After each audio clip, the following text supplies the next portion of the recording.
Hey, Lee here, and welcome to the pull list for April 3rd, 2013, presented by longboxradio.com. This week we have Ferris coming at us from Vertigo Comics. That's number 14. I don't know if we're still dealing with the Rapunzel storyline. I think we kind of left that behind last issue. Super cool. Covers are looking as great as ever, of course, on Ferris. Moving on in DC Comics, we have Green Arrow number 19. This is continuing Jeff Lemire's run. Checked out the first issue he was on, which is number 17. Kind of dug it. Picked up 18, dug it too. So I'll stick on this book for a little while. I do like Green Arrow. This is as close as we come in the New 52 to the Green Arrow I know and love.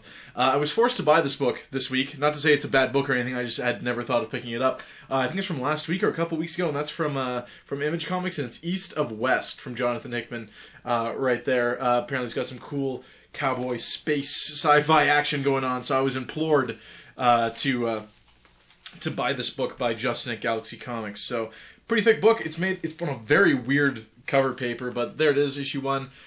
So interested in checking it out. So yeah, moving on, we have Mind the Gap. This is number 9 already at this point. Really digging on this book. It's picking up. The pace is going really cool. Liking all the characters. A lot of cool ideas going on in this book. So I do actually recommend this one if you like your kind of weird sci-fi, lost kind of in your own head stuff, which I tend to. Age of Ultron book 4 coming to us from Bendis and Hitch. Yeah, there you have it. I'm assuming that's Luke Cage on the front. He's looking a little different these days, but there he is. I've yet to read a single issue of this. I'm getting on that immediately. I'll stop whining about it. Spirit Spider-Man, this is number 7. I guess Spirit Spider-Man came out of Age of Ultron, okay, because here he is, alive and well, and that's from Dan Slott and Humberto Ramos, of course, which is the dream team of Spider-Man, of course, if you've been reading it. And finally this week we have a brand new book starring Thanos Rising, number 1. This is from Jason Aaron and Simone Bianchi. Amazing art inside this thing. Not a huge fan of Thanos. I've never been a fan of... this is the opposite of Mike from the podcast. He likes the Galactuses, the Thanoses, the Black Bolts.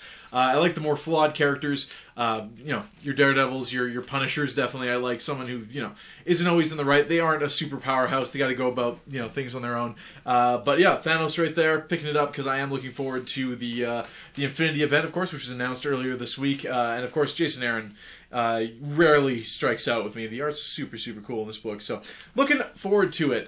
So as far as free digital codes go, Thanos has one, Spirit Spider-Man definitely does, and Age of Ultron does as well. So those three are going to be at the end of this episode. It is a ridiculous week. We have a toy expo, mini Comic-Con going on here in Winnipeg this weekend. It's going to be at the convention center. Come on out, say hi. I'll be there working, actually, if you see me. Definitely say hello. Other than that, that is the pull list for this week. As far as a podcast, I'm not sure when we will get another one done. We kind of missed the entire month of March, but that's what we have these pull lists. Keep you up to date on what we're reading and whatnot, but we'll try to get a podcast done as soon as possible. Enjoy those free comic books at the end, and happy reading.